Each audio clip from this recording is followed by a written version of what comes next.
देश में लोकसभा चुनाव 2024 के लिए पहले चरण का मतदान 19 अप्रैल से शुरू होने वाला है। देश में 7 चरण में मतदान होने वाले हैं। 19, 26 अप्रैल को, 7, 13, 20 और 25 मई को और आखिरी 1 जून को। लोकसभा चुनाव के लिए मतदान के लिए सभी लोग बहुत उत्साहित हैं। सारी ही राजनीतिक पार्टियां, चाहे वो बीजेपी हो या कोई भी अन्य पार्टी, कांग्रेस या कोई भी अन्य पार्टी दूसरी भी, सारी ही अपनी पूरे ज़ोर शोर के साथ चुनाव के लिए तैयारियों में लगी हुई है और चुनाव के लिए यात्राएं और चुनाव के लिए रोड शो, इन सब का दौर जारी है। और इस चुनाव का जो रिज़ल्ट होगा, आम चुनाव का, लोकसभा चुनाव का, वो 4 जून को आना है। तो इसी बीच कांग्रेस तो अपना मैनिफेस्टो पहले ही जारी कर चुकी है। कांग्रेस ने अपने वादे, जिसमें उन्होंने पंच न्याय, 5 न्याय की बात की है, वो जारी कर दिए थे। पर अभी फ़िलहाल बीजेपी ने अपना मैनिफेस्टो, बीजेपी के सबसे सीनियर नेताओं में से एक प्रधानमंत्री नरेंद्र मोदी के नेतृत्व में अभी रिसेंटली बीजेपी के मुख्यालय में उन्होंने जारी किया है। लोकसभा 2024 के लिए भाजपा ने अपना घोषणा पत्र जारी कर दिया है। प्रधानमंत्री मोदी ने पार्टी मुख्यालय में बीजेपी का घोषणा पत्र जारी किया है। इस दौरान सभी बड़े नेता, चाहे वो जेपी नड्डा क्यों ना हो, अमित शाह क्यों ना हो, रक्षा मंत्री राजनाथ सिंह क्यों ना हो, सभी वहाँ मौजूद थे। पार्टी ज्ञान, गरीब, युवा, अन्नदाता और नारी शक्ति, इस एजेंडे को लेकर आगे बढ़ी है और उनका फोकस है कि 2047 तक भारत को विकसित करेंगे। अब कई पार्टियों का और कई लोगों का भारतीय बीजेपी पार्टी पर, अब कई पार्टियों का और अन्य दलों का और लोगों का बीजेपी पर यह आरोप भी है कि 2024 तक तो ये देश को विकसित बना नहीं पाए। अब इनका लक्ष्य और निर्माण का संकल्प 47 का है। तो अब आप इन्हें 5 साल और वोट करिए और फिर 47 तक इंतज़ार कीजिए कि ये हमारे देश को एक विकसित देश बना पाएँ। भारतीय जनता पार्टी ने अपने मैनिफेस्टो में कहा है कि मोदी की गारंटी ही गारंटी पूरी होने की गारंटी है। साथ ही बीजेपी के संकल्प पत्र की सारी बड़ी बातें हम आपको आज हमारे शो में बताएंगे। पीएम मोदी ने कहा कि बीजेपी का संकल्प पत्र युवा की आकांक्षाओं का प्रतिबिंब है, पर युवा को लेकर उन्होंने ऐसी कोई मैनिफेस्टो में बात की ही नहीं। उन्होंने नौकरियों को लेकर कोई बात नहीं की।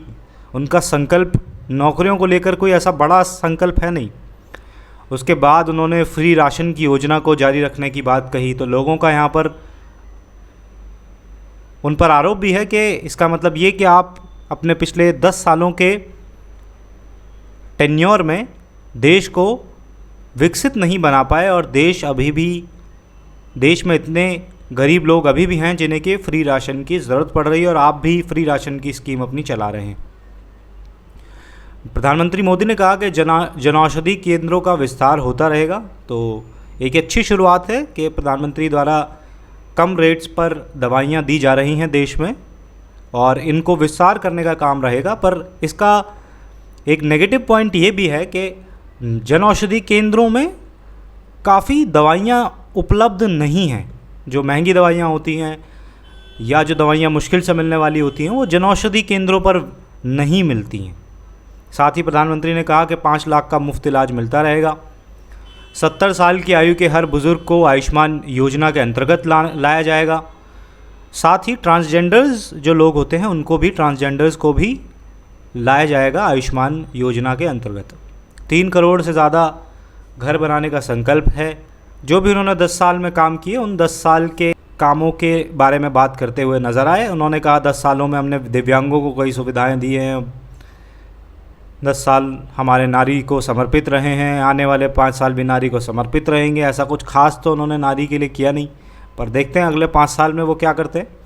3 करोड़ बहनों को लखपति बीवी बनाने की गारंटी लिए, ये एक अलग स्कीम उन्होंने बनाई है। तो देखा जाएगा कि आने वाले टाइम पर कि इसमें क्या वो लखपति बनाते हैं। क्या वो कांग्रेस की तरह ही हर गरीब महिला को सालाना 1 लाख रुपए देंगे? तो क्या ये कांग्रेस के एजेंडा से ली गई बात है?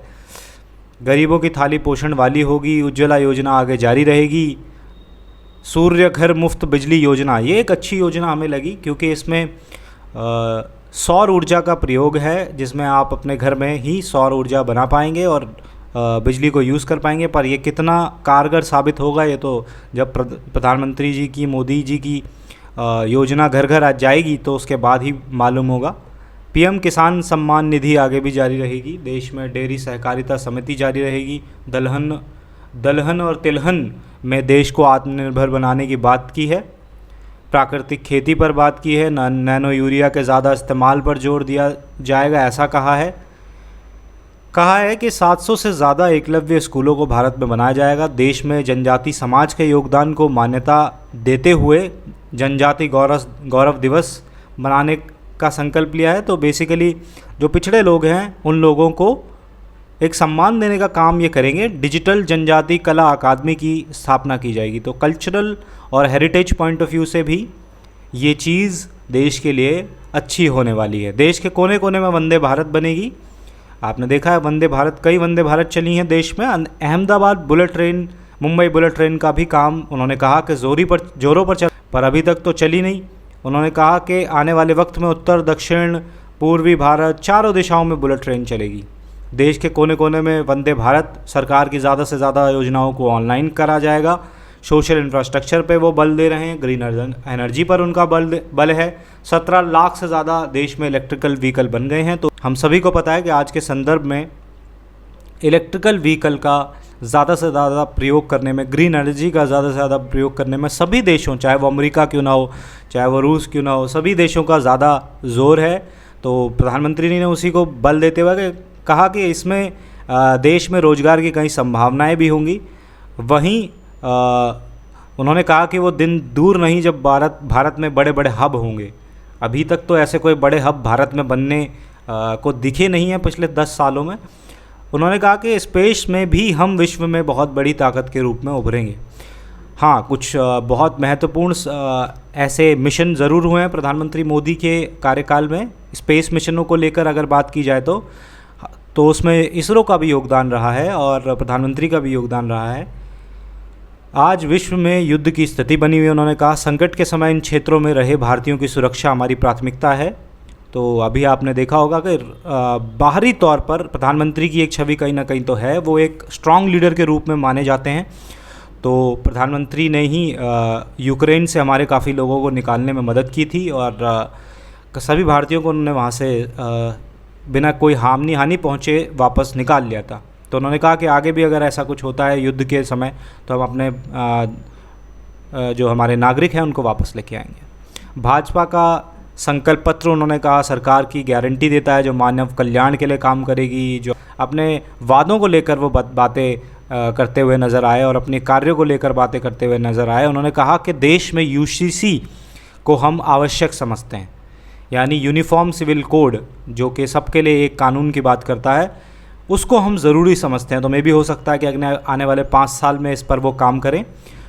गरीब को उसका हक मिल रहा है और हक मारने वाले जेल जा रहे हैं। तो भ्रष्टाचार पर एक्शन होता रहेगा उन्होंने कहा। बीजेपी के इस बात को आप जोड़ सकते हैं अरविंद केजरीवाल की गिरफ्तारी से। जो विरोधी हैं उनका भी यहाँ ये काउंटर बनता है। वो कहते हैं कि आपने केवल हमारी ही गिरफ्तारियाँ की हैं और जो लोग, जो भ्रष्टाचारी हमें छोड़कर वापस आपके पार्टी में आ गए हैं, बीजेपी में आ गए हैं, तो उन लोगों पर आपने कोई कार्रवाई नहीं की। और क्या वो लोग धुल गए, क्या वो लोग दूध से धुल गए आपकी पार्टी में आने के बाद? हमने चंद्रयान की सफलता देखी, उन्होंने कहा हम गगनयान की यात्रा देखी। 140 करोड़ देशवासियों को उनके जो सपने हैं उनको हकीकत में बुनने का संकल्प है, ऐसा प्रधानमंत्री ने कहा। अब देखना होगा कि ये जो उन्होंने संकल्प पत्र देश की जनता के सामने प्रस्तुत किया है या देश की जनता को ये परोसा है, अपने वादों की एक थाली जो परोसी है, वो देश की जनता को कितनी पसंद आती है। प्रधानमंत्री मोदी के ये वादे देश की जनता किस तरीके से लेती है और आने वाले चुनाव में जो कि 19 अप्रैल से शुरू होने वाले हैं उसमें देश की जनता इन मुद्दों को लेकर अपने दिमाग में क्या एक राय बनाती है और किस तरफ वोट पड़ते हैं, किस तरफ पार्टी जीतती है, कौन सी पार्टी जीतेगी, ये तो चुनाव का रिज़ल्ट 4 जून को ही पता चलेगा।